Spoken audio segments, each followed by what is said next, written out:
Hi there, welcome to your instructor training. I really hope you enjoy the training. I'm just about to go out here and do some instructing. The K13's just got to the top of the wire. It's a beautiful evening and I hope you can do the same pretty soon. So good luck, and I really hope you enjoy yourself. Bye bye. Well, welcome back inside and welcome into my small office. What we're going to do with this part of the training is go through the options that you have and physically how you actually go through each part of the instructor training. But before we do that, I'd just like to thank you very much for even engaging with this part of training. Instructing is great fun, but also it's really a vital part of the way that most of our clubs run out there, and it really does hold most of our clubs together. So thanks very much. We really do need people like you to become instructors and volunteer. But there is a reason that we volunteer, because it is brilliant fun. Okay, let's talk a bit about the prerequisites. So the main prerequisite for becoming an instructor really is enthusiasm. So if you've got enthusiasm to become an instructor, then you're well on your way. The next practical prerequisite really is that you can fly the glider accurately without thinking too hard about it. So once again, get out there, practice your coordination, practice your speed control, practice landing in the right place, practice fully held off landings, nice launches and all that kind of stuff. If you can do those things, then you're well on your way to the skills that you need to become an instructor. And of course, there's a pre-course assessment which should assess some of those things. The other hours and launches and other qualifications that you need are listed in laws and rules, and I really don't want to go too much into them here because they may change over time. One of the prerequisites is to have a silver badge. You only need the silver badge when you've finished the training and you want to start instructing. So you need the silver badge in order to apply for your instructor's rating, but you can be getting it whilst you're training to be instructor. So, you know, if you're well on your way to the instructor to the silver badge, then really there's no point in delaying your training to becoming an instructor. Practicalities of training. There is plenty of work to this, but I've seen people flying for hours and hours up and down ridges, practicing the same stuff again and again. If you go about it in a structured way, it shouldn't take you an inordinate amount of time. So get yourself a simulator on your laptop. Find yourself a coach at your club who can help you and you know, structure your training. A simulator is a really good investment in time and money, because if you can go through the flight on the sim first, do your patter, fly the glider the way that you're going to do it in the air, you will have knocked off all the rough edges of your flying before you actually go and fly. So flying a simulator is an excellent way to save a lot of money and time, and you can do it on a rainy day, of course. If you can't get the training done very easily back at your club, then there are opportunities, which I'll talk about on the next slide, to do some structured training run by the BGA.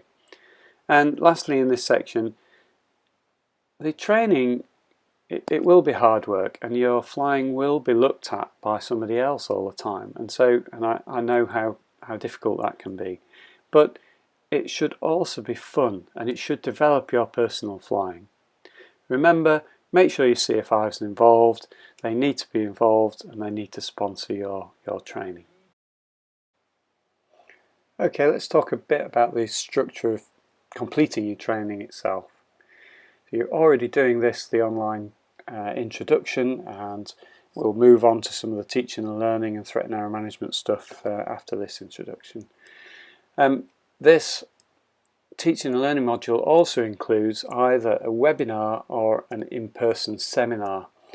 Obviously at the moment, due to COVID, we're leaning on the online side of things very much, and those webinars will be run during the evenings, over several evenings, and details of that will be on the BGA website. You'll then move on to the club-based training, and all the details of what to do on that training is also detailed in the paperwork, and obviously the paperwork's downloadable from the BGA website. There is this independent progress review once you've done the club-based training to make sure that you're ready to go on to the 7-day main BGA course, which is run at a BGA club, and it's an intensive course. But again, if you've gone through that independent progress review and your coach at that stage has said that you won't have any problems, then you really won't. You won't have any problems, and you'll enjoy that 7-day course, developing your instruction and developing your own flying. That independent progress review, if we just step back one moment, is done by any regional examiner or any BGA coach. It's not done by anybody within your club, so it's a bit of an independent look at how you've been getting on with your club-based training, and it's there to help you. If that coach, if that regional examiner says, yep, you're ready, then you will be ready. If they say, just need to do a little bit more work, then just need to do a little bit more work before you embark on that 7-day course. If you're having trouble getting your club-based training done, we now run separate BGA development days, which are normally run midweek during a five-day period at clubs, and those development days or weeks are there to develop any instructor, whether you're looking to become a motor glider instructor or whether you're looking to teach cloud flying or anything like that. So if you have a problem getting your club-based training sorted at your club, then book onto one of those instructor development days or weeks, and hopefully that'll get you ahead in your training, and you can make some progress. Once you've gone through all your training, you've got your instructor's rating or certificate, you'll be able to provide instruction for the whole of the BGA training syllabus. The way we do things though is a little bit different, and there are some exceptions. So you won't be allowed to do field landing training, you won't be able to teach navigation until you've done the BGA motor glider instructor rating. And the motor glider instructor rating allows you to use a TMG normally to carry out training for field landings and navigation. Also, whilst you're a fairly new instructor, you won't be able to authorise first solos. But of course you will be able to train people up to the first solo and advise a more experienced instructor that that person is ready to go, and then they will authorise you to carry out that first solo for your student, or they might want to fly with them themselves. It's up to them, but you can still train them all the way up until that point. Okay, it's time to take a break now, but please do make some notes at this stage. If you've got any questions, especially when you come to the time when we're going to do the webinar or perhaps the in-person seminar, it'd be great for you to note down any questions now, because we all know that we'll probably forget them when it comes to do that. So please bring that stuff with you, enjoy your break, and I'll see you for the next segment.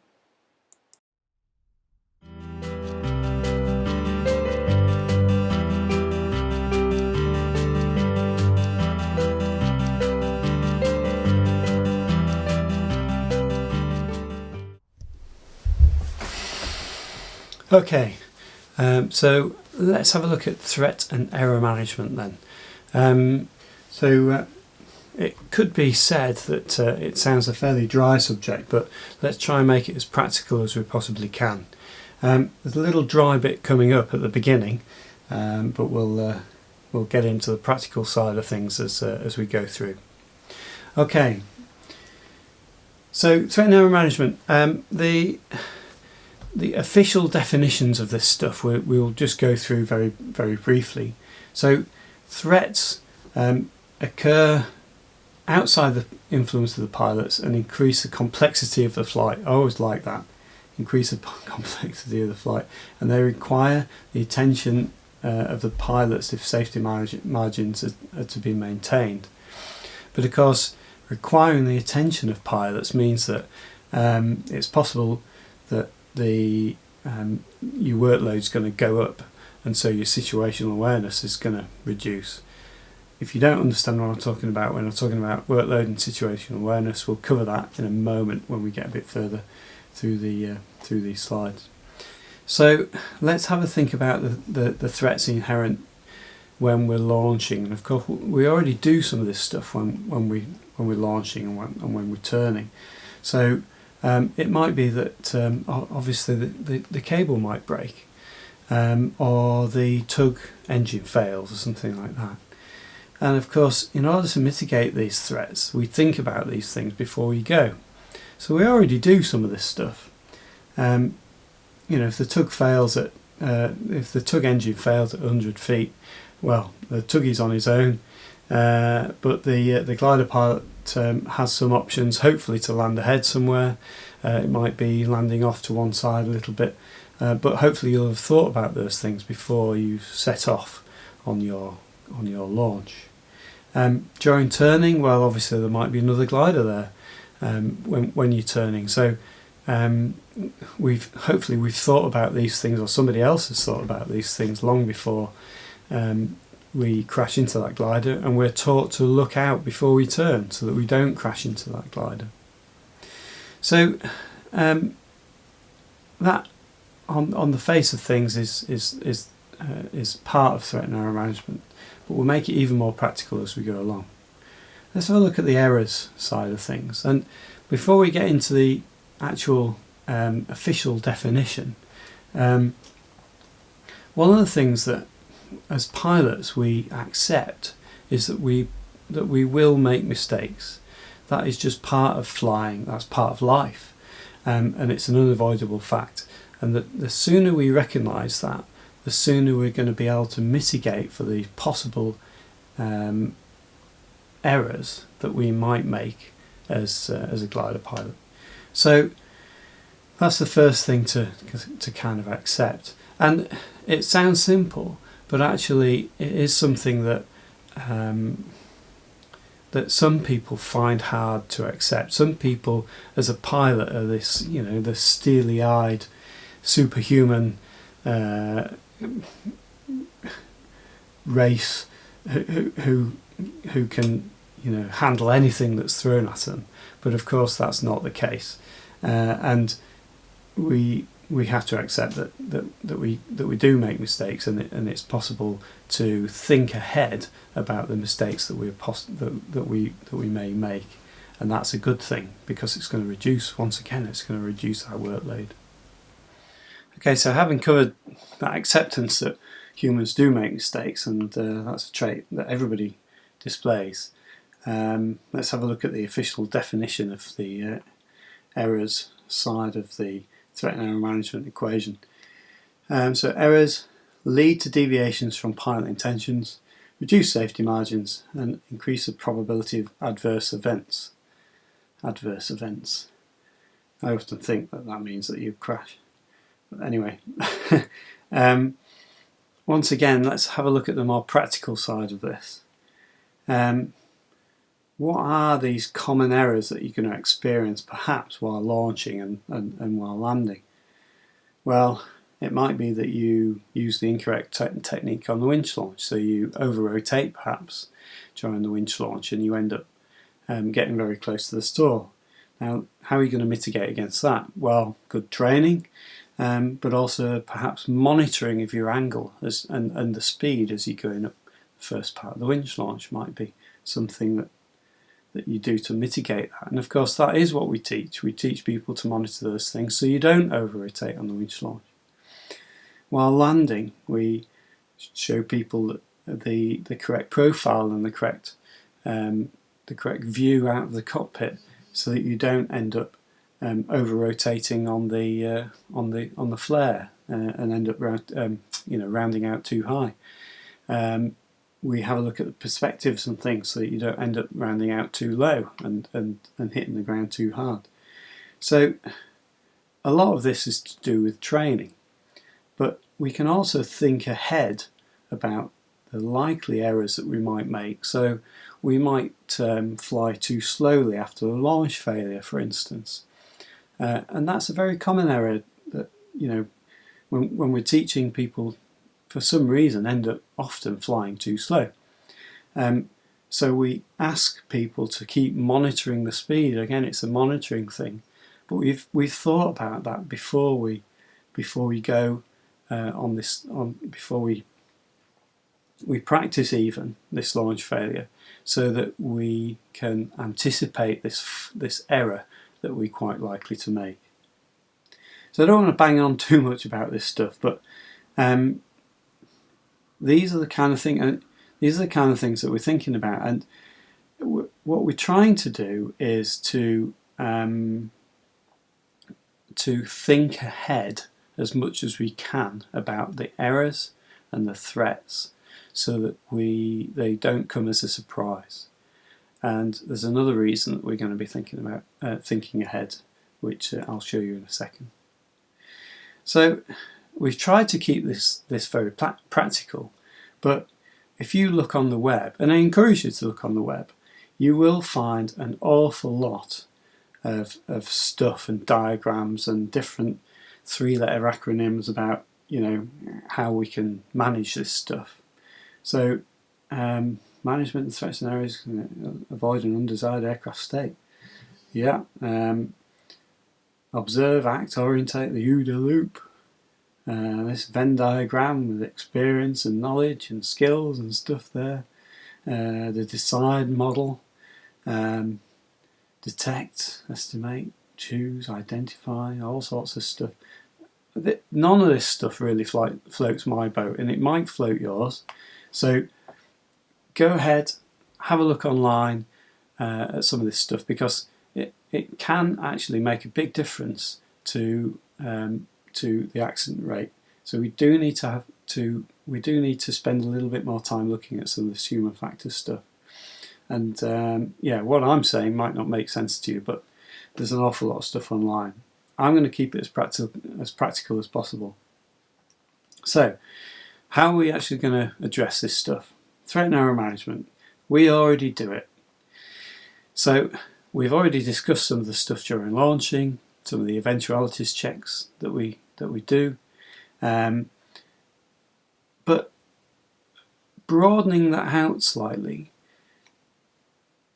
So, for instance, I don't know, on a cross country, how do we prompt ourselves to think, right, what are the state of the fields at the moment, or what's the wind doing? There's not very much wind, so I've got to be careful about which way the wind's actually blowing for my field landing if I end up doing that. Giving 5 seconds to think about those things before we go on, for instance, a cross country. That might be called airmanship, mightn't it? If we already do that, if we already do it during launching, and if we already do it as part of airmanship, part of the wider flying that we do, how is it taught to you? Because it wasn't really taught to me. It was just something that I picked up as I went on from my instructors, and some of them were very good at teaching by example with this stuff, and others weren't.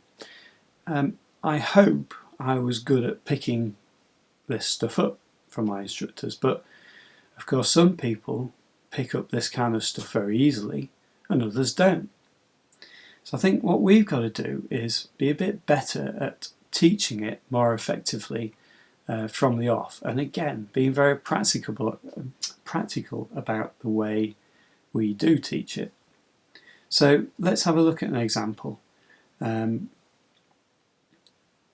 example from perhaps a cross-country flight.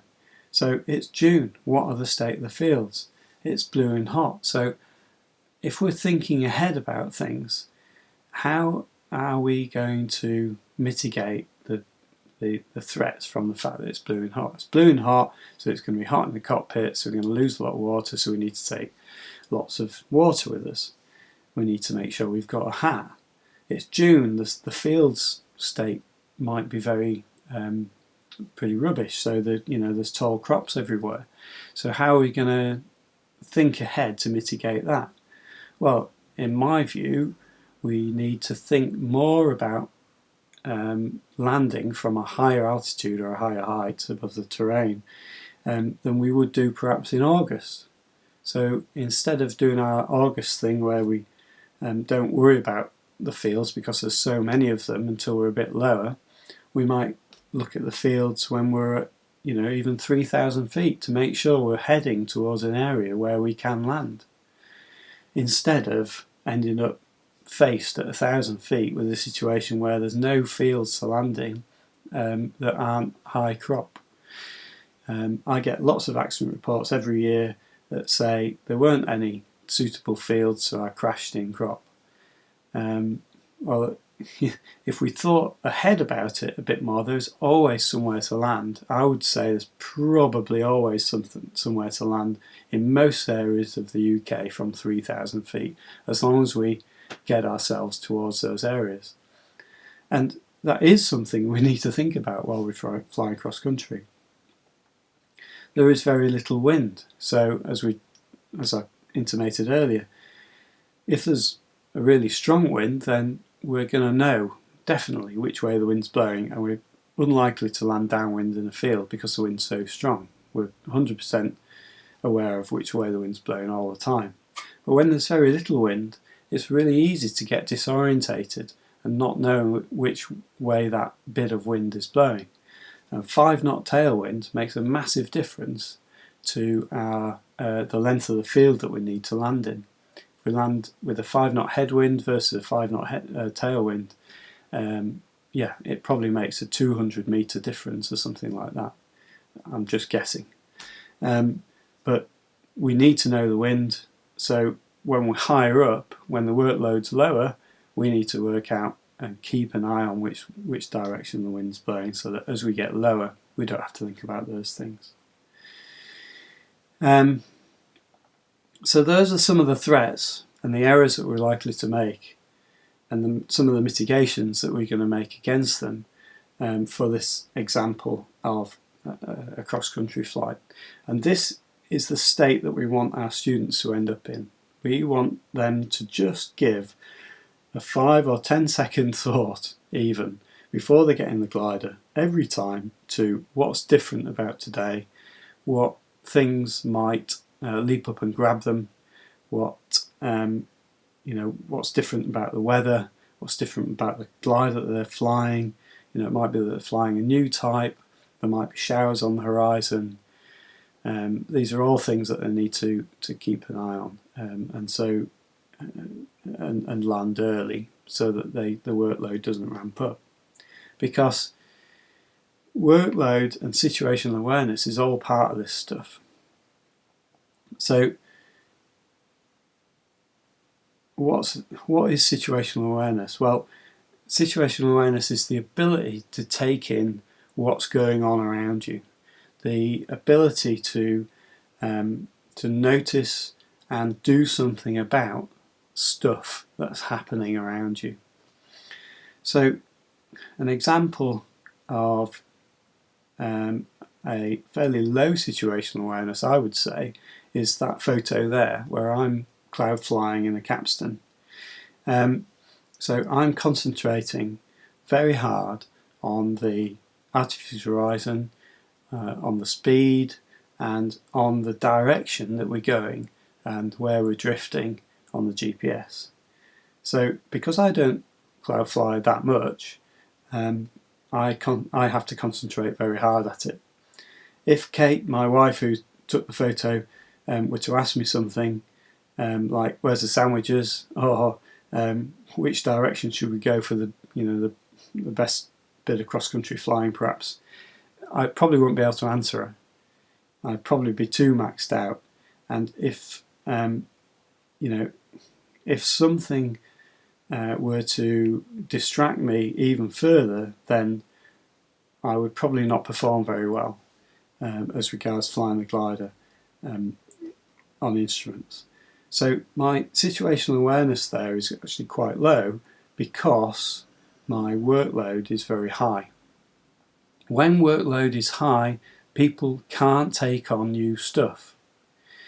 How can we avoid this? Well, we can talk about some of the stuff that might be a challenge to them before we go and fly. And that's one of the things that we need to do during briefings. So once again, let's take an example of a circuit in this case, practical example. Now imagine that there's a very strong crosswind from the top of that picture. So there's a really strong crosswind from this direction. Okay. If we're flying this circuit, we're obviously going to have to point in towards the landing area in order to keep tracking down the normal downwind leg, aren't we? So immediately that's something that might cause our student some surprise if we haven't briefed it beforehand. If we have briefed it beforehand, then that's not going to be a problem. So if we set off down here and we don't say anything to the student about the crosswind, and of course we might choose not to if they're experienced, but if we're teaching them to fly a circuit in a crosswind, then of course we do need to brief them about it. But if we haven't, then that's going to surprise them, and that it's going to be a slow, dawning realisation that they've got to keep turning towards the landing area in order to track down this centre line, to track down this normal downwind leg. Otherwise, they're going to start drifting away. It's going to take them a long time to get across this diagonal leg, and that might catch them out. If there's lots of lift and sink about as well, that's going to start ramping up the workload, because they perhaps don't know what's been going on the downwind leg about this crosswind, and now they're hardly making any progress into the wind on the diagonal leg.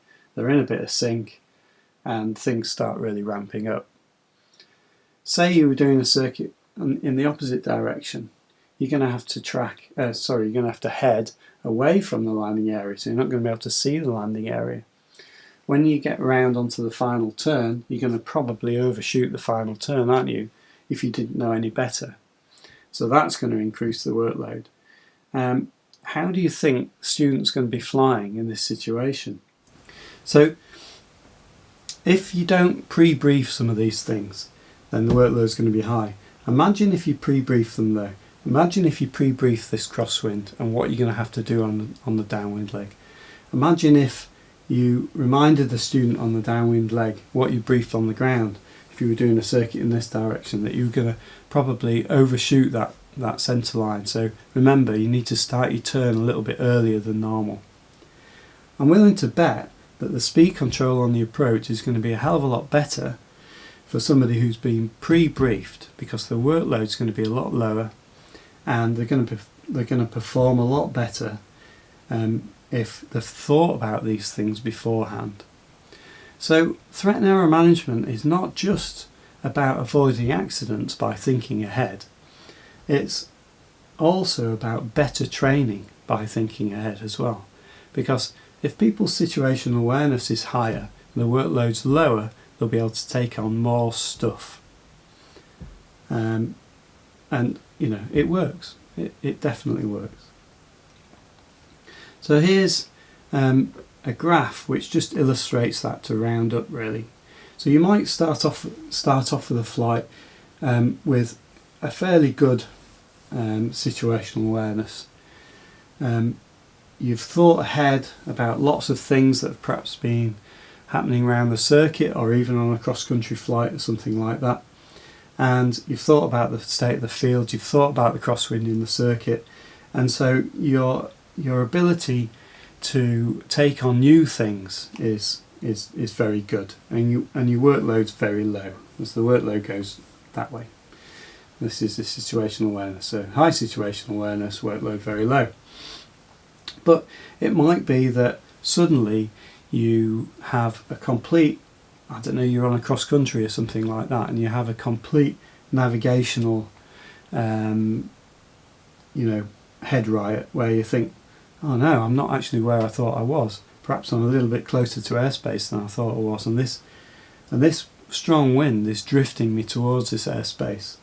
And so you start to understand or notice that you're getting close to the airspace, and you start to mitigate those things that are going on around you. So you start to notice that you're drifting towards the airspace, and you try and get yourself upwind, but it's a bit late really.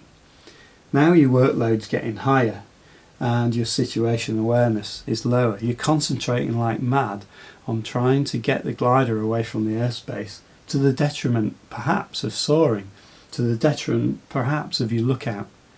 And then all you need is somebody else to come along and ruin your day. Perhaps air traffic to call you if you're on air traffic frequency, or perhaps if you're in the circuit and you haven't noticed those issues with crosswind and things, that I don't know, another glider to appear on the other side of the circuit and cause you more stress because they're going to cut you up on the final turn or something like that. Then you're in a situation where the workload is really high. Your situational awareness is non-existent. You can't take on any new stuff. You're absolutely maxed out. And so you end up not noticing things that do affect you, and you can get into a situation where what was it, the undesired aircraft state, or you crash. So to round this up then, without being too theoretical about it all, what is this all about? Isn't it just common sense and airmanship? Well, to a certain extent it is common sense and airmanship, but quite often you need to think ahead. Just give yourself, even if you're not briefing on a particular flight, even if you're just going off for a jolly, you're doing the 20th trial lesson flight of the day, or maybe not 20th, but anyway, you've done a lot of trial lessons during the day and you're setting off and doing another one. Just give a couple of 5 seconds to the things that might have changed on this flight. Even if it's that you're really tired, that's a threat, isn't it? And it's an external threat. It's something that's happened that's going to come up against you and cause you issues.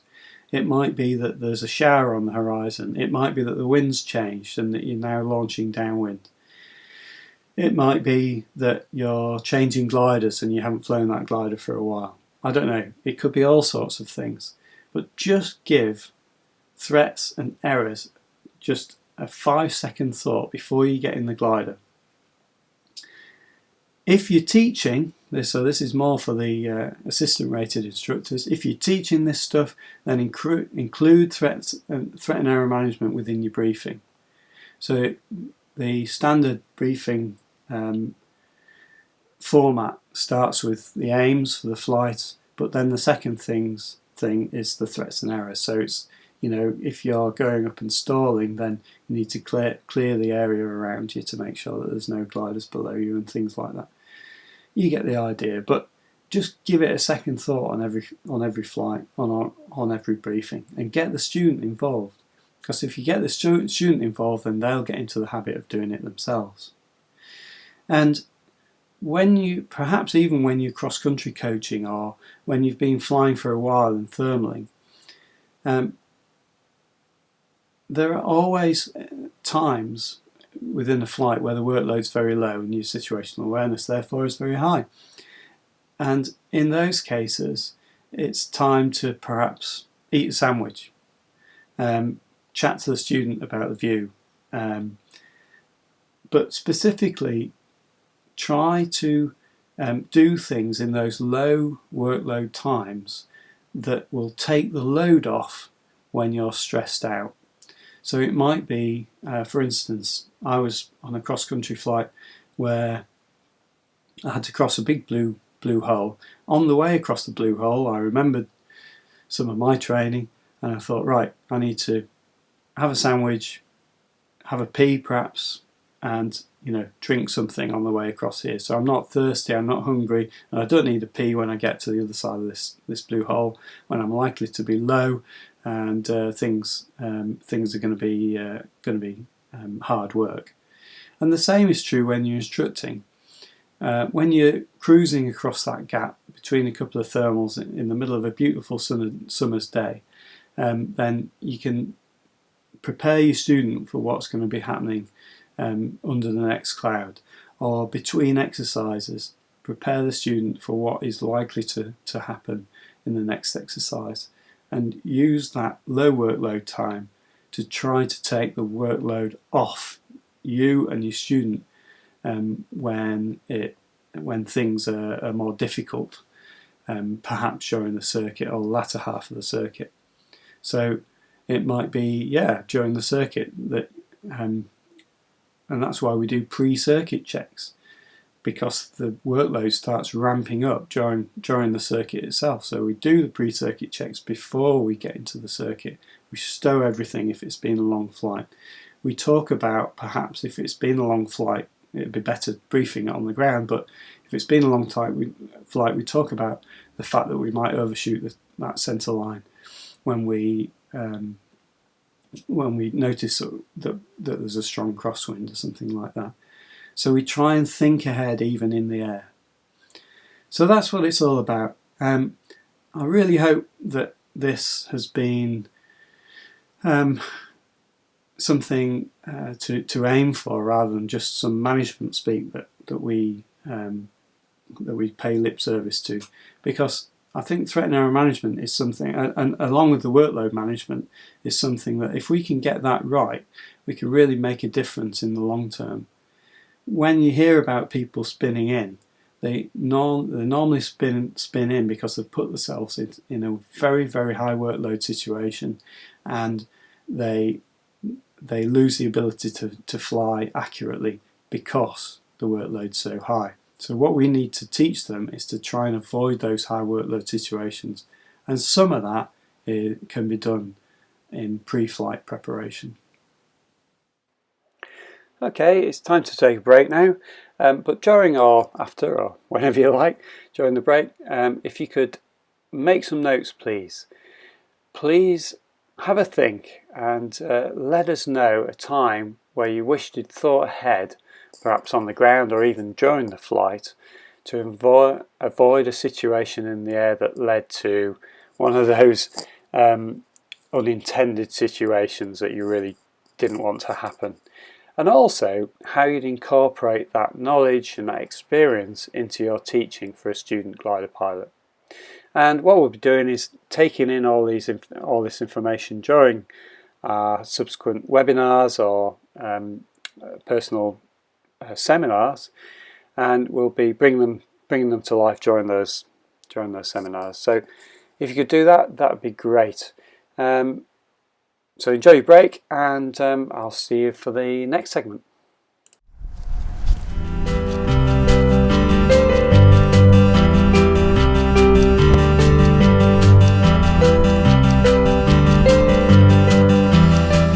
Right, what we're going to deal with now is how people learn things, especially adults, and how we can teach them better based on some theories.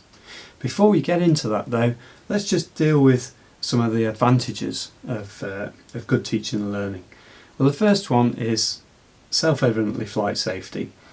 One of the reasons that it's safer to teach people well is because when they go off and do their own thing, if they've got the message, and most of our messages have a safety background, if they've got the message across really well, then they're going to remember the right things for them to deal with in perhaps when they're under pressure in the cockpit. The other thing is that actually while you're training, if people are confused by what's going on because you haven't got the right message across on the ground and there's no coherent logical kind of sequence of events that's happening that's been pre-briefed, then confusion is never a good thing in the cockpit. Enjoyment, I'd almost put that equal to flight safety, because there's only one reason that most people fly gliders, and that's because it's good fun. So if we can teach in a really structured way, in a way that people enjoy, then they're going to come back for more, and therefore retaining students is another reason that we need to teach in a structured way. We know from surveys that students, in fact, solo students even sometimes say things like, I wanted more theory, I wanted more ground school and things like this. But what they really say every time is that they really value it when their training is structured and they know what's coming next. And the package of training comes with a little bit of ground school, the flight training, and then the debriefing at the end. So, and so we have the power to retain students with really high quality training, and that's our aim. Okay, so what sort of person are we likely to meet out on the airfield? Well, depending on your role and depending on the club that you're involved in, that might influence some of the people that you come into contact with. So if you're perhaps with the RAF GSA, the Royal Air Force Gliding and Soaring Association, then you may see more people who are maybe new recruits from one particular type of, one particular age of person perhaps, or people in a particular stage of life. But more generally, we see a massive cross-section of people when we teach. And those people might vary from people who are retired, people who really want to just be in the air and they just enjoy being in the air. Some people are competitive and they want to get to a stage where they can compete in the air. Some people might want to end up with a career in aviation, perhaps at the younger end, but not necessarily. And so they might want to go through the training a bit quicker.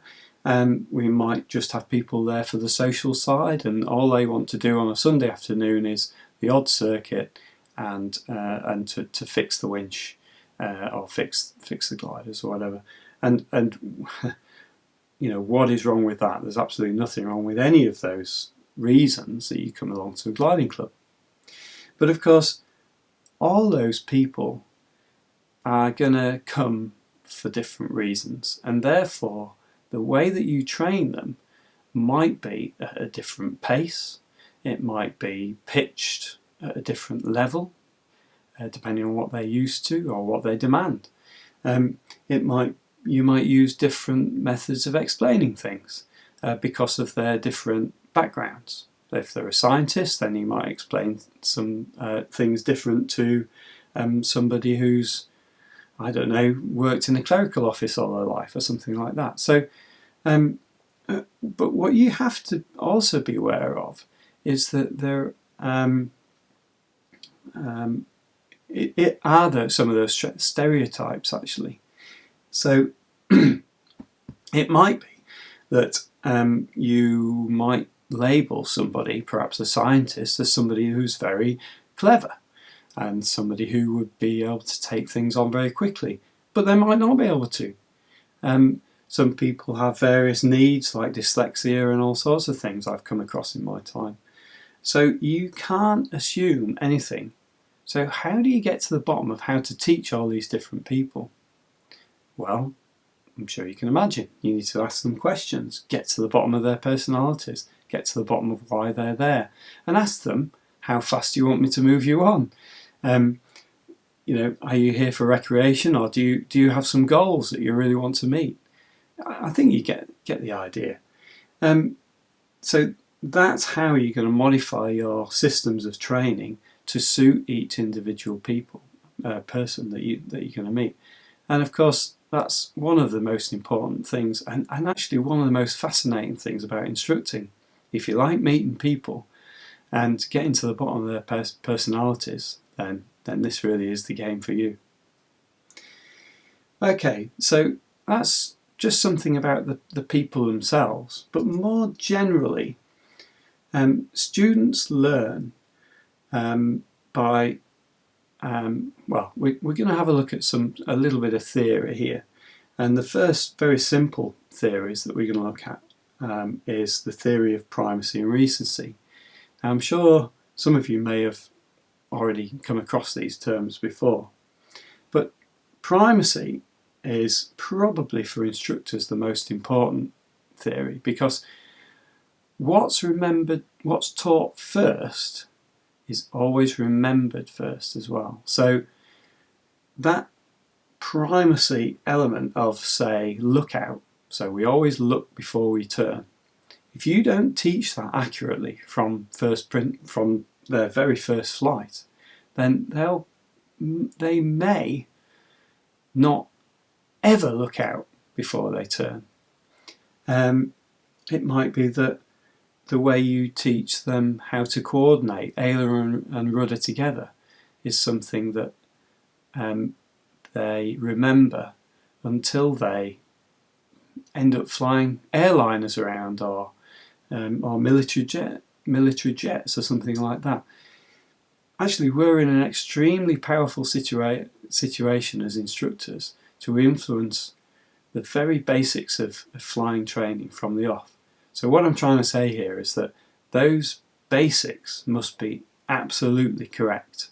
If they're not correct, then it might be that at some point in the future the student will make a mistake based on something that you've taught them incorrectly from their very first principles. Or, you know, to take the first example, they might crash into another glider or power plane because they didn't look before they turned.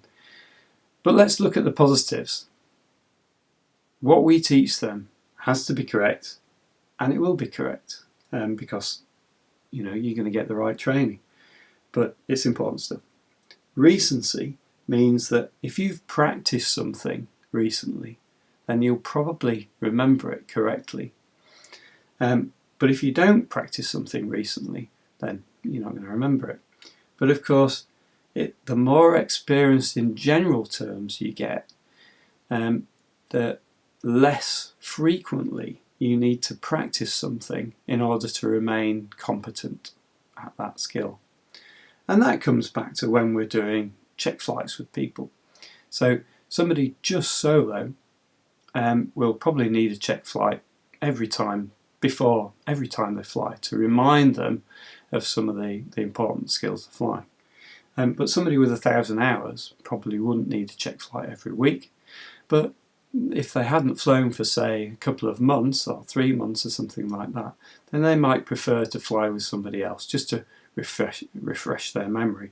And it's especially for some of the things like emergencies and some of the more unusual things that happen. It's not necessarily the actual nuts and bolts of flying, although that can go off the boil as well. So that's one little theory of learning that and especially for us, the primacy thing is the most important thing.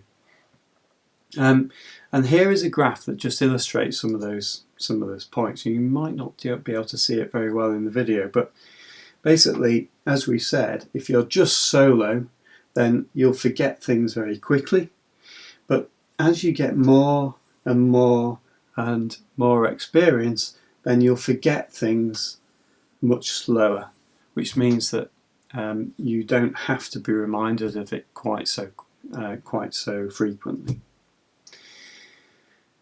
So,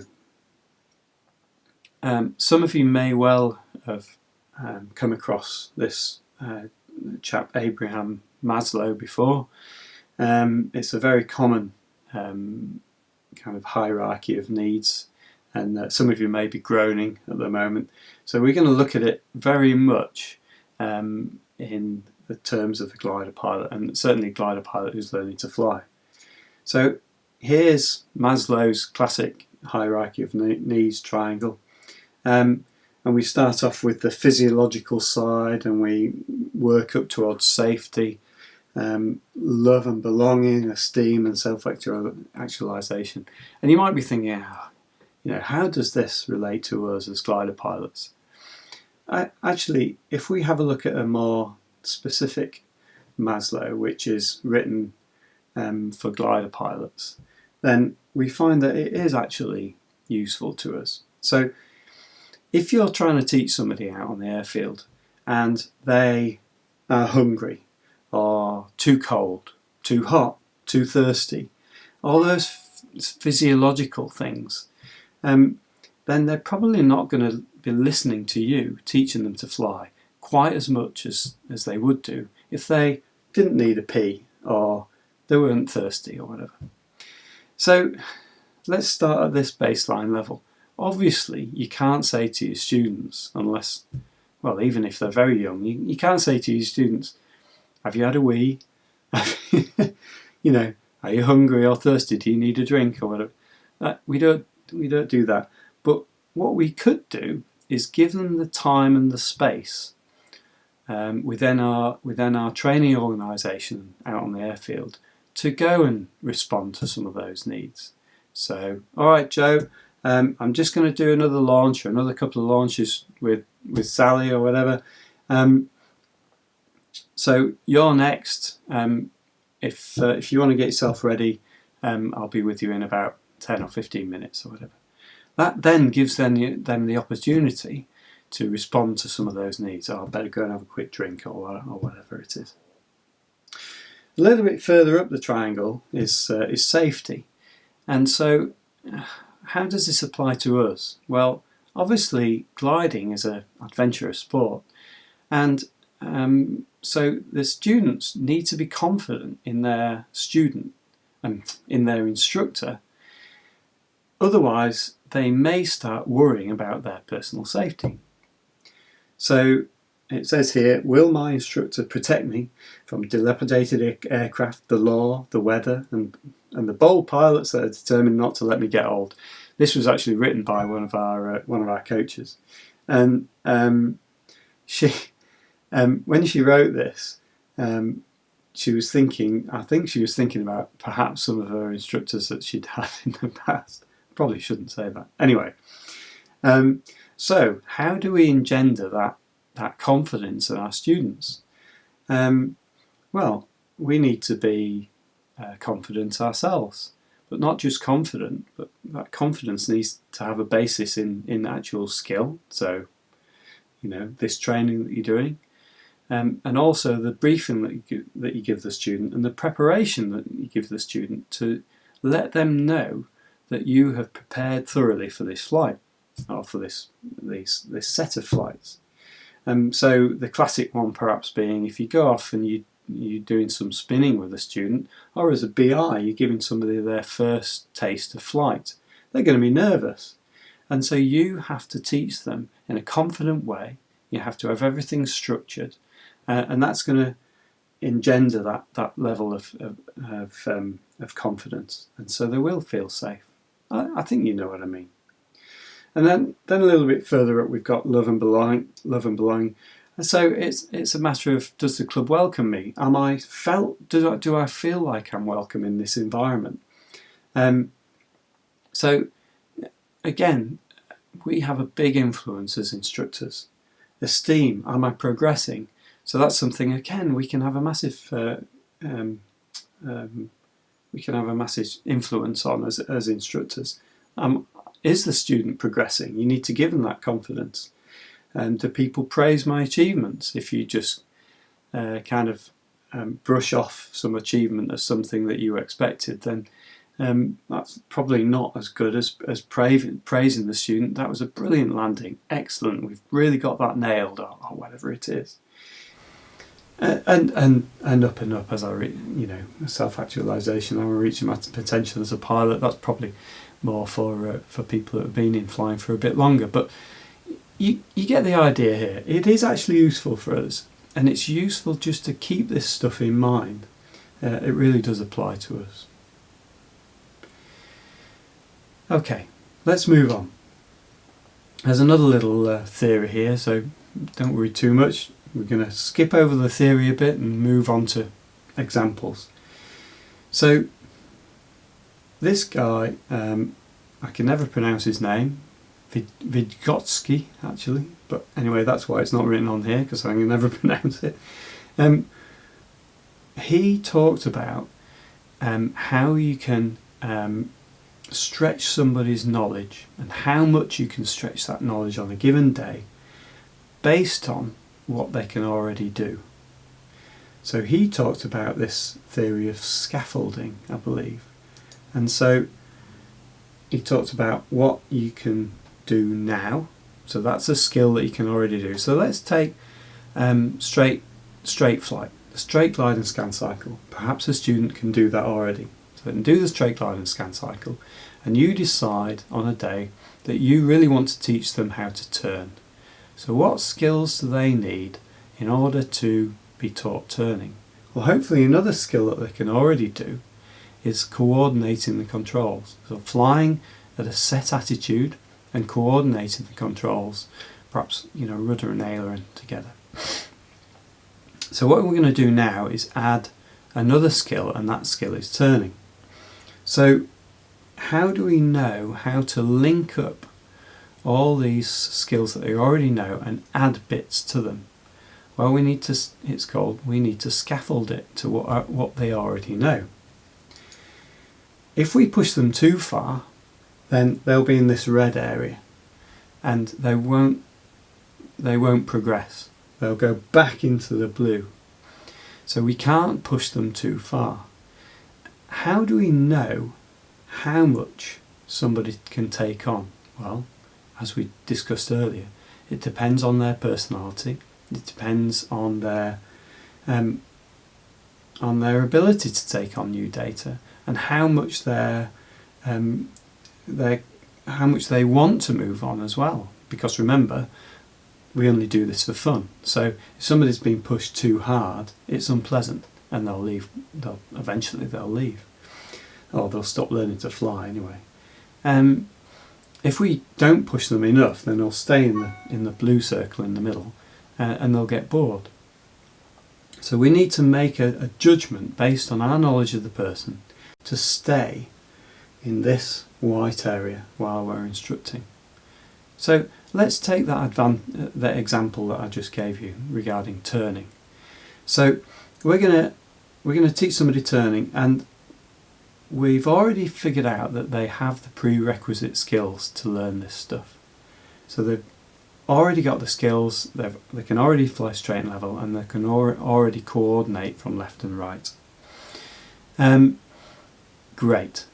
So the classic way of teaching them turning would be to give them the demonstration, so going in, staying in and coming out, and then letting them have a go at turning in that order.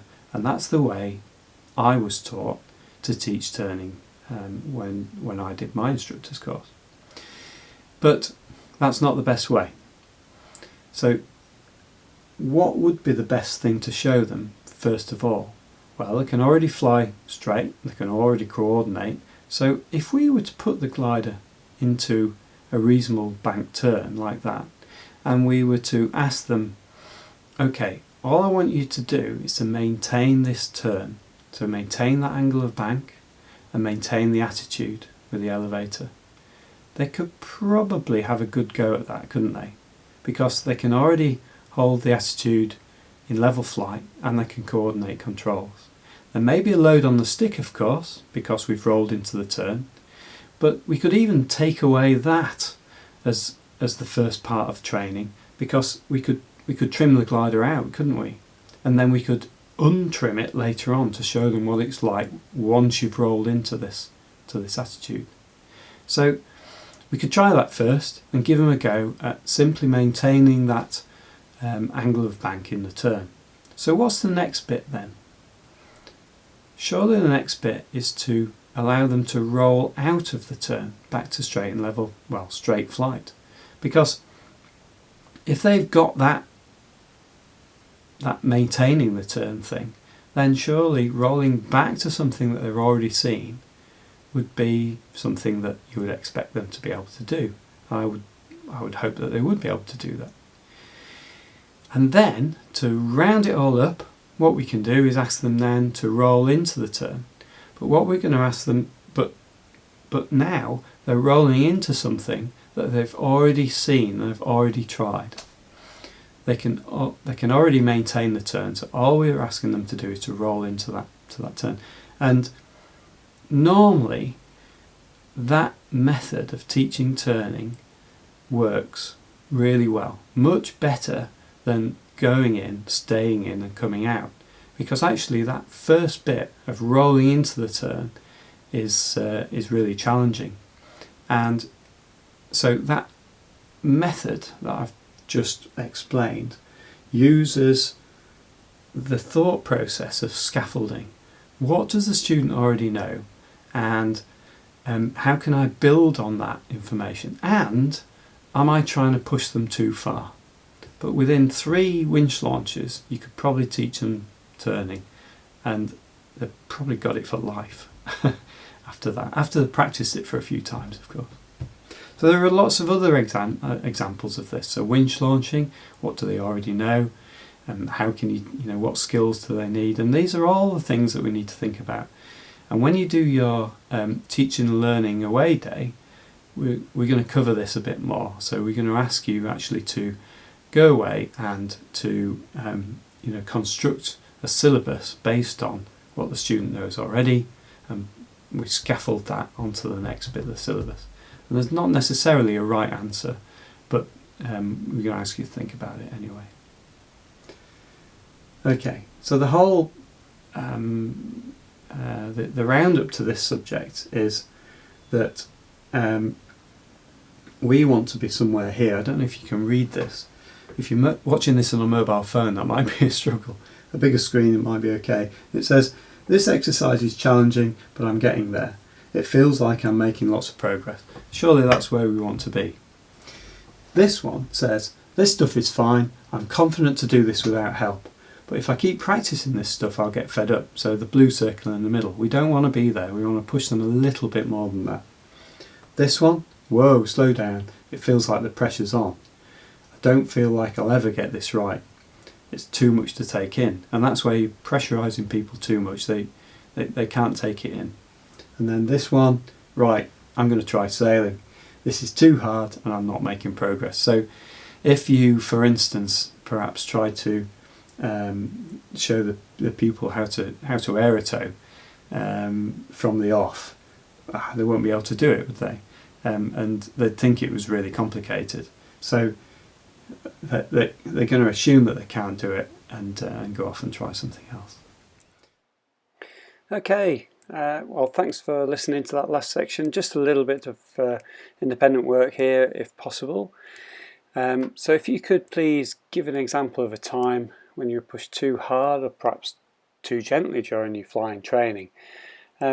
Maybe a little bit how that felt, and maybe some of the circumstances around it might be quite interesting, just to share with the with your seminar when we get onto this subject in your seminar. And perhaps also write down a time when you're simply not ready to learn and why that was, just thinking about the Maslow side of things there. So it's probably a good time to have a bit of a break, get a cup of tea or something, and I'll join you on the next section. Thanks. Okay, we're going to have a look now at an example of some instruction, and as it says on the slide, I'd like you to write down the good and bad aspects of the following example, and especially write down the potentially dangerous points, and then of course bring those notes with you to the webinar or face-to-face seminar. And I'm sorry about the camera angle, but it still gets the message across. Right, Ian, so I think we've got stalling to do now, haven't we, according to your logbook? Stalling? Yeah. Okay. Yeah, you up for that? Okay. Yeah, a bit of stalling, that'd be good, wouldn't it? Yeah. Yeah, well, we've got a glider here and a cable, look. So, well, should we just crack on? Right up. Yeah, okay, let's get in and go. Yeah, you happy with stalling, are you? Yeah. So we're going to do 3 stalls, straight ahead one, wing drop, and we're going to do one where there's a bit of buffet and stuff, and wing drop, and oh yeah, mush stall as well. Bit of mush stalling as well. Okay. Is that okay? Okay. You know what a mush stall is? I think so, yeah. Yeah. All right. Nice one. Let's go. Okay. I'm in. So whenever you're ready, go through your checks, please, Ian. So the stall then, the first stall I'm going to show you is just a straight ahead stall, alright? And it's like, oh, we better do some hassle checks, haven't we? So height is okay, straps, security okay in the front? Okay. Is it? Okay. So lookout and location is kind of okay. Let's have a look around. So we're just doing this to make sure that when we do the stalling we don't kind of crash into anybody or anything like that. Okay. Okay. We might as well just keep this turn going because we're doing a little bit of lift here actually. We were. Can you see any other aircraft around? I haven't seen any yet. Okay. So I'm just gonna, oh yeah, follow me through if you like. Okay. So I'm going to raise the nose. I want you to notice some of the stuff that happens when, oh, it's quite turbulent actually. Can you see that the nose is high and there's some buffet there? Yes. Can you feel that? Yeah. And I can't raise the nose, look, sticks right back. Yeah. And then we lower the nose like that. And then we recover. Do you see what I mean? Yeah. Do you want to have a go at that? Okay. Right, your control. Control.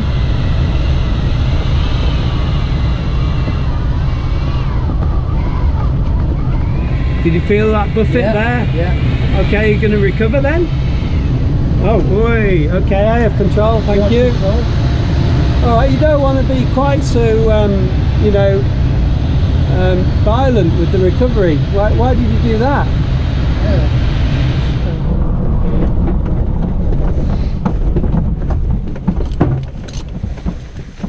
Right, and in. Yeah, it was a good flight, really good. Just watch that recovery though, because you know, when you're stalling a glider, you don't need to shove the stick forward quite so much. I mean, I don't suppose we really talked about it much, but right. Anyway, just yeah, watch that. Okay, well, I hope you enjoyed that. What I want to do now is show you some better instruction. The first thing I want to do is show you the structure of the pre-flight briefing. Now, we're going to do a lot of this work during your teaching and learning away day, so don't worry too much about it, but I wanted to give you this primer, and there's a video of an example in a minute. Also, in that video there's an example of the airborne instruction as well, and you'll notice that the briefing doesn't take very long. Okay, so the structure of the briefing, the standard pre-flight briefing that we use during the course is, first of all, the aim. So what skills, you know, you've looked at the student's logbook, you've questioned them, and you've figured out what you think they can learn today. Once you've done that, you're going to state what you think we can get done and what skills they're going to go home with at the end of today's session. And I've put that in inverted commas because what does session mean? Well, it could be a ground-based session, it could be a set of 3 winch launches, it could be a single aerotow, it could be a flight in a motor glider, it could be all sorts of things. So this briefing is for this session of training. Once you've set that out, now the student knows what the expectations are, and it shouldn't be something that puts them under pressure, but hopefully it will give them a warm feeling of, well, let's hope we can get this done today. Threat and management, what could possibly go wrong? Yes, but also don't forget to brief yourself. So when you're briefing the student, you don't want to go into all the finer detail of all the different little bits and bobs that could possibly go wrong. Just state a couple of things, like if you're turning, then lookout is, you know, a defence against mid-air collisions. It could be that you're teaching winching and you would talk about some of the inherent dangers perhaps with a launch failure and how you're going to deal with them, and that to start with the instructor's going to deal with the launch failures because you haven't trained the student to deal with them. Things like that. So what could possibly go wrong? Within limits, don't go mad, but also don't forget to brief yourself.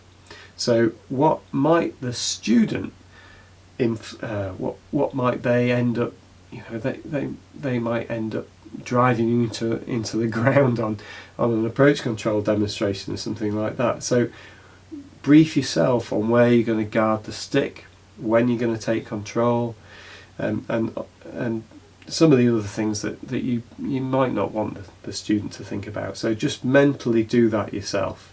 Just use that as that impetus to do it yourself, and then the exercise itself. So this is a pre-flight briefing, not too much theory here. If you're talking about stalling, you can bring in a tiny bit of theory maybe, but don't go mad. Don't start talking about, how the air separates from the wing and all that kind of stuff. Just keep it to what it will feel like and what's actually going to happen in the air. There'll be more practice on the teaching and learning away day, as I said at the beginning, but without further ado, let's give you this demonstration, and hopefully this will be a good primer to let you know the kind of standard that we're looking for on this course. Okay, Charles, so we've got the opportunity to have an aerotow today. Okay. So having looked at your logbook, you've done a bit of stalling. I think you're up to the stage where we need to start looking at some of the further stalling exercises. Okay. Yeah. So the one that I think would be good to do today would be the stalling speed increased in a turn. Yep. So the aim is to recognise that the stalling speed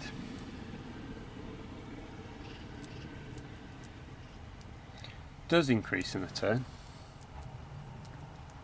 and the safety implications of that, and we'll discuss that as we go through the briefing.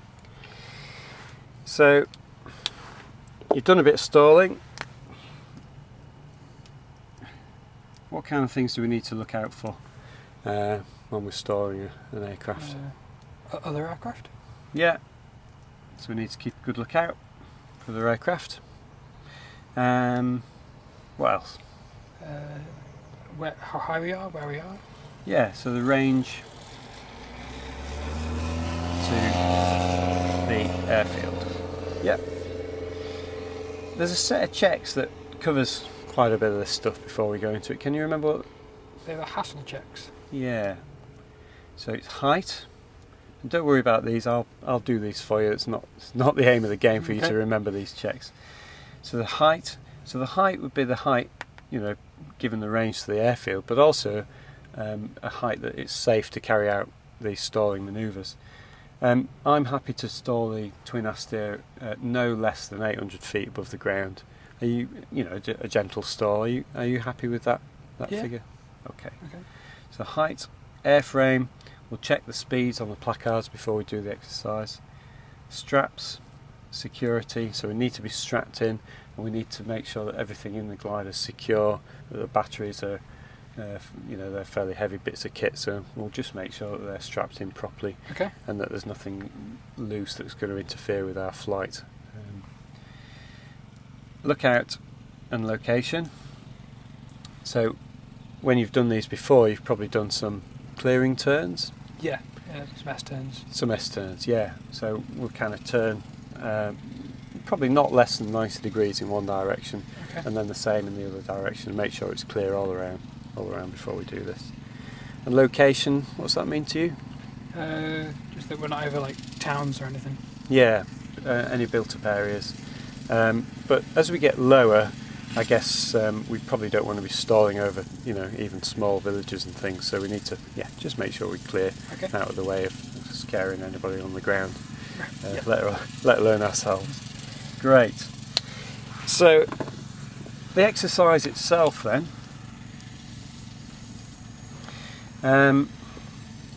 We're going to do a straight stall, and that's going to calibrate our straight ahead, straight, gentle 1G unaccelerated stalling speed for the rest of the exercise. So stalling the glider straight ahead with the wings straight and level. Oops. And I want you to tell me, your job is to tell me the speed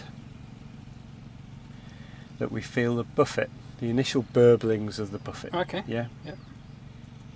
Which you'll have recognised when you've done stalling before into twins.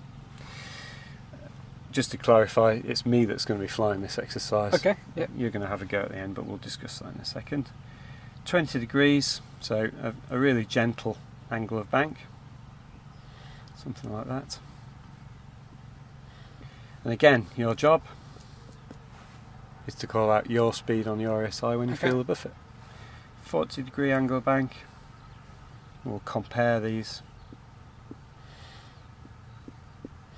see what it looks like. Again, your job is to call out speed, and then 60 degrees, which is really very steep. It will feel really steep when we do it.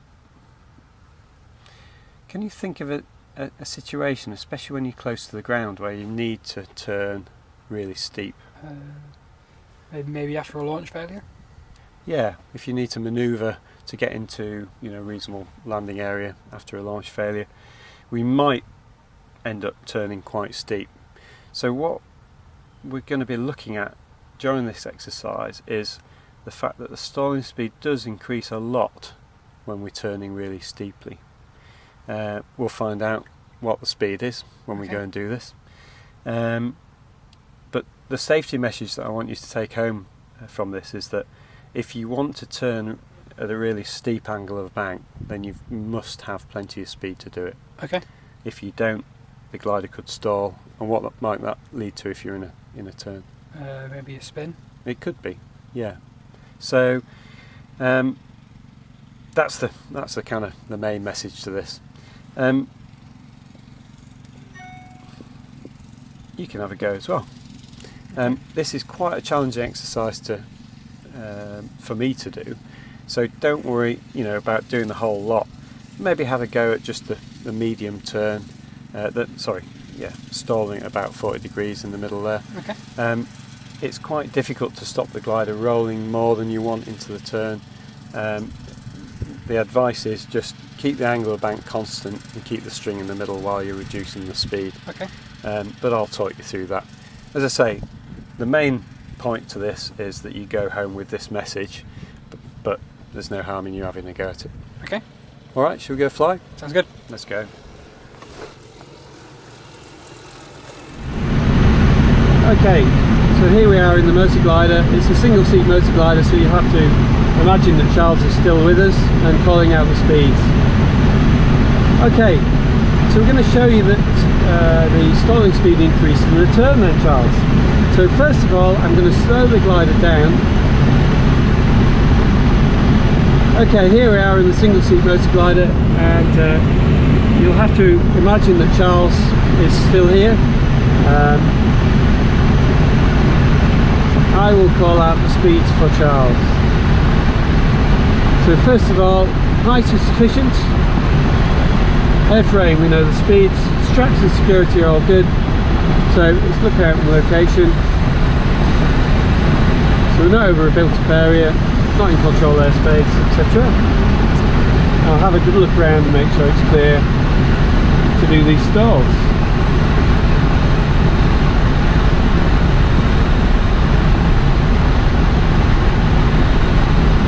Okay.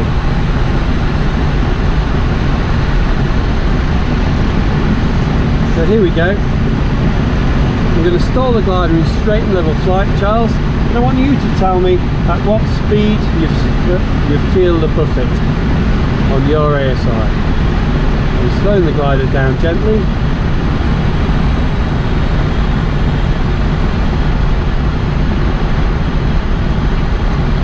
Very gently, just allowing the speed to decay.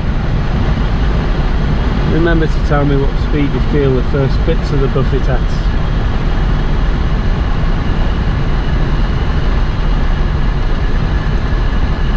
So I can just start to feel the buffet there, and that is, you can probably feel it and see it on the camera, and look at the high rate of descent there. And we've got 40, let me just do it level.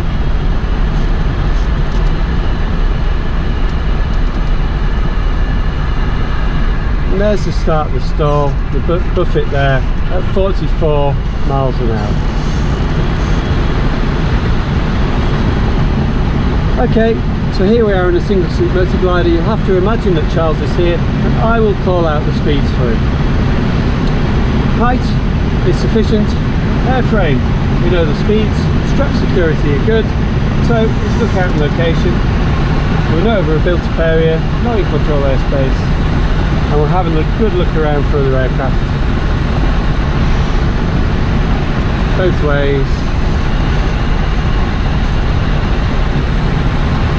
There's a motor glider below us down there, so we'll just make sure that we stay out of his way. Okay, first of all we're going to stall the glider in level flight, and I'd like you to tell me, Charles, the speed that you start to feel the buffet.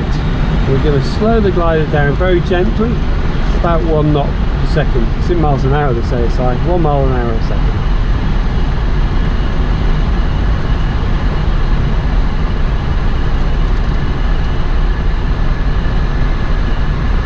Just start to feel the first burblings of buffet there at about 45 miles an hour. Okay, to recover, move the stick forward, regain speed, return back to the normal attitude. We're going to turn at about a 20-degree angle of the bank, and once again, once again, Charles, I want you to tell me the speed that you feel the first burblings of that buffet at. Keep the string in the middle, or the pole in the middle in this case. Keep the bank angle constant.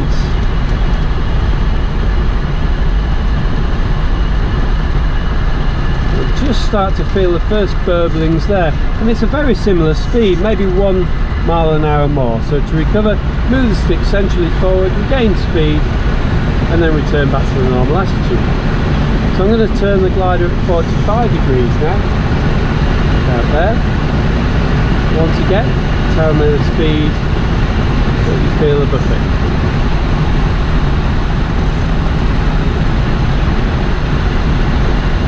A little bit more G this time. It's about 40, so I should say 40 degrees. There's some buffet. Drop a buffet there, you can probably see it on the camera. That's 51 miles an hour this time. So quite a bit more than the previous 2 stalls. So to recover, once again move the stick centrally forward, regain speed, nothing dramatic about it, and then once again we're going to speed up a little bit this time. We're going to turn really steep this time. So this is 60-degree angle of bank. I want you to tell me the speed it stalled at this time. Quite a lot of G this time. Keep the string in the middle, bank angle constant. There's the buffet. And that's nearly 70 miles an hour, over 70 miles an hour. We've still got the buffet. Look at that high rate of descent. Once again, to recover, we move the stick centrally forward, gain speed, level the wings, and return the glider back to the normal attitude. So, the take home, hopefully, from that, vlogs, is, or Charles in this case, is if you want to turn really steep, like we were doing at the end there, then you must have the speed to do it. And in this case we needed over 70 miles an hour to achieve that turn safely without being very close to the stall. So if you want to turn tight, you must have the speed. Okay. Right, what we're going to do now is have a look at some accident statistics and see if we can learn from other people's mistakes. We're going to start off with this first category, which is the most, I suppose, the most depressing one, very serious gliding accidents, and by that I actually mean the fatal accidents, and these are the methods by which you can, in general, kill yourself in a glider. These are by far the main methods of killing yourself in a glider. Stalling and spinning is the first one. Stalling and spinning has killed pilots since we started flying, and it continues to kill pilots now. How can we avoid stalling and spinning? Well, number one, we can practice stalling and spinning so that we know what it feels like when the glider departs. We know what it feels like as the glider, as the wing starts to go down, and the glider's not responding to a rearwards movement of the stick, and the nose continues to go down. And actually by that method, I think that method probably saved my life once. I was turning into a field and I was very low, stupidly low, the workload was very high, and the wings started to go down as well as the nose, and I recognised what was going on, and I moved the stick back into the middle and forwards, and it stopped the glider from stalling and probably spinning, and I accepted that I was going to have to land diagonally across this field instead of straight down. Fortunately not doing any damage, but that probably saved my life, that knowledge of what it felt like as the glider started to depart. And the second method of avoiding stalling spinning is to try and keep your workload low, and we covered most of that on the threat and error management side of things. So it's operating the glider, especially when you're instructing, so that you're nowhere near your operational limits, and you're nowhere near, you're not under pressure as a pilot. In fact, the student shouldn't be under pressure when they're flying, so you should be nowhere near your limits as an instructor. So that's the weather limits, that it's not rough and really rough and bumpy and taxing your flying skills. It's not that you're too low and that you're worried about being able to make it back to the airfield and all that kind of stuff. So plan your flights, as we talked about in the threat and error management section. The next category is winch launching using the wrong technique. So I've been around long enough to remember when we killed a lot of people by using the wrong technique on the winch launch. We killed lots of people because they were over-rotating on the winch launch and stalling on the wire, or they were using the wrong technique after they'd had a launch failure and they were stalling into the ground, or they were spinning in after a launch failure and things like that. That's got better in recent years, but we really do need to keep the pressure up on that to make sure that people don't lapse back into using those the wrong techniques. So please help us with that. There's loads of resources on the safe winch launching bit of the BGA website. If you search for safe winch launching, you'll find it. I'd really encourage you to go away and find some information on this stuff. Mid-air collision, obviously, good lookout. The habit of looking before you turn, good scan, and all the rest of it. FLARM and other collision avoidance devices increase your situation awareness. They allow you to know where the other aircraft are, but remember, not everybody's got FLARM. FLARM doesn't always work. You've got to keep it updated. When the software goes out of date, it'll stop working. When somebody climbs in the back of the glider and kicks the aerial off or kicks the power out the back of the FLARM unit, it'll stop working. Are you going to not fly because you don't have FLARM? Well, probably not. So there will be gliders out there without FLARM, and obviously not everybody's bought it. So don't rely on it. Keep a good lookout, especially in those high workload and high traffic density areas like in the circuit, turning finals, have a look on long final and all that kind of stuff, because you're too low there to bail out. A little bit like stalling and spinning, the firefighting bit of this, in other words, if you have had a mid-air collision and the glider's not flyable, then you're going to have to jump out. We're getting better at jumping out. There's a video on the BGA Safety YouTube channel which shows a chap called G. Dale explaining what happened to him when he bailed out, and he's got loads of interesting advice. We can't rely necessarily on all the advice. It's just his experience, but there's some really good ideas and stuff on there. So have a look at that video. Next one, hitting a hill. Don't get too close to the hill. Don't fly too close. Don't fly too slowly, and therefore get gust-stalled into the hill. Things like that. A lot of the hitting the hill accidents occur in France, well, in other countries, but there have been a couple lately in the UK as well. So there's actually a French leaflet on the BGA website, on the safety section of the BGA website, about how to fly near hills, and that's got some really good advice. And also just ask the experienced hill flying instructors, they'll tell you as well. And not preparing the glider for flight properly, so not connecting the controls properly. We've actually had quite a lot of gliders that have flown without the main pin installed, and the pilot's only realised in one case, because he noticed a bigger gap than normal on the wing root junction while he was flying, and he thought he'd better land. The wings fell off when he landed, so that was quite interesting. There are a lot of really sad accidents actually, where people haven't done up the elevator correctly on their gliders and flown with the elevators disconnected. That tends to be a fatal accident if you do that. So again, not distracting people while they're doing their daily inspections or while they're rigging their gliders, and making sure that people do really good daily inspections, and they know what they're doing as well. They've read the flight manual and they know how the controls go together. Okay, so that's the really serious ones. Let's have a look at what breaks gliders now. So these are the categories where we break gliders, and of course these statistics are valid in the UK, and you can see, hopefully you can see that it's fairly small. I guess we've got a big peak on the field landing side of things. Winching used to be high and has reduced a fair bit, which is great. What are the other large ones here?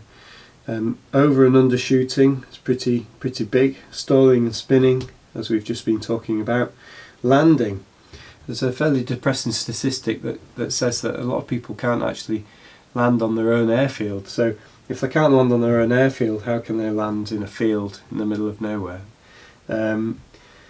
So that these are all important things. As you would expect, I guess, the ground-air interface is the thing that often gets people. Air towing is on the rise, and ground is another big one. That's increased massively over the last few years. We get lots of people towing their gliders into obstacles in the ground, and yeah, it doesn't injure anybody. Generally, it does injure some people actually, but it certainly costs us all a lot of money. So what are the main things here? Landing,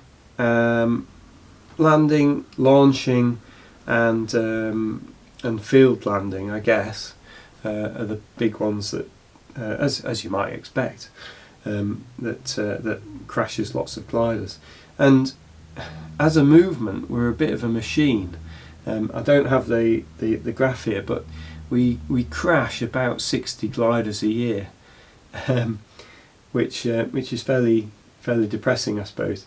So yeah, it would be really nice if we could reduce that rate if we could. Let's move on to some more instruction specific things. These are general accidents to all our pilots. Let's have a look at trial lessons. Last year, depends when you're watching this of course, but in 2018, oh hold on a minute, no, these are in two categories. So we've got the historic one in red here, 1997 to 2007, so that 10-year period, and then the blue one is another 10-year period from 2008 to 2018. And you can see that luckily we haven't had any fatal accidents lately, and we've had very few serious injury accidents, which is great, especially to our most vulnerable, vulnerable members, which are the trial lesson members. We can't end up injuring our trial lessons, can we?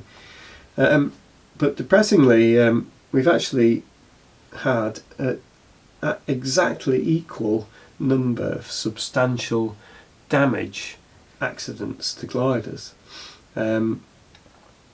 and that looks like about 21 there, both in both periods. So we're still crashing lots of gliders, and obviously all these accidents have the potential to injure the P1 and the P2. So we got to try and reduce those if we can, and a lot of them are to do with over ambition. As it's Hugh Browning that collates all these statistics. He does a brilliant job, and that's who I've got all these slides from.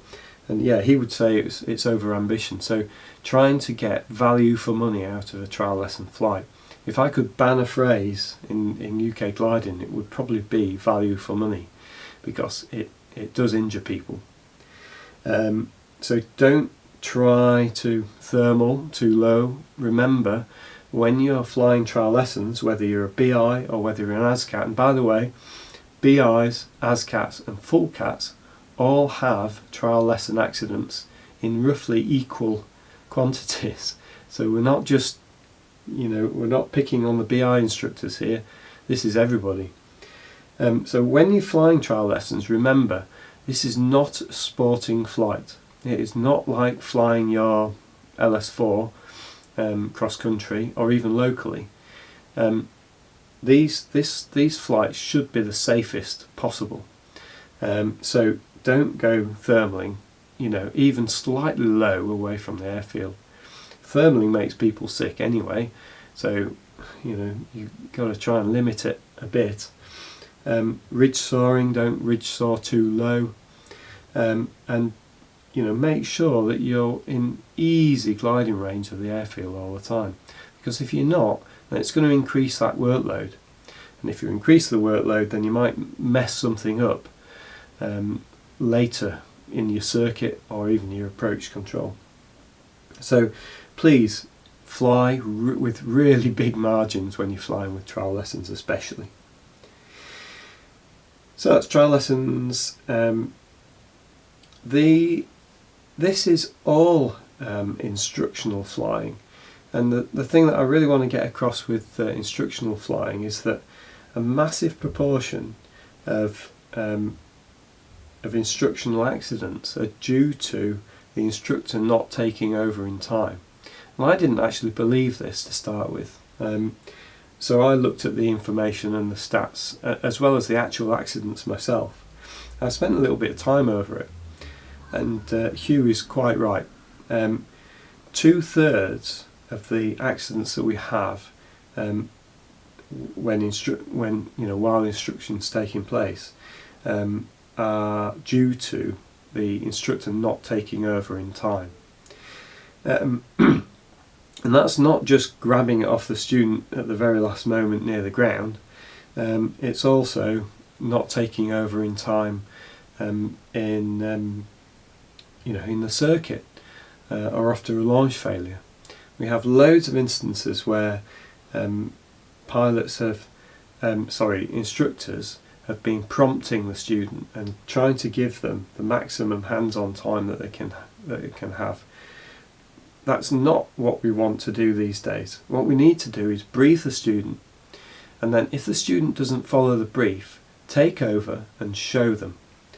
If the student's doing something potentially dangerous anywhere near the ground, so in the latter half of the circuit, approach and landing, take control and do not give them control back.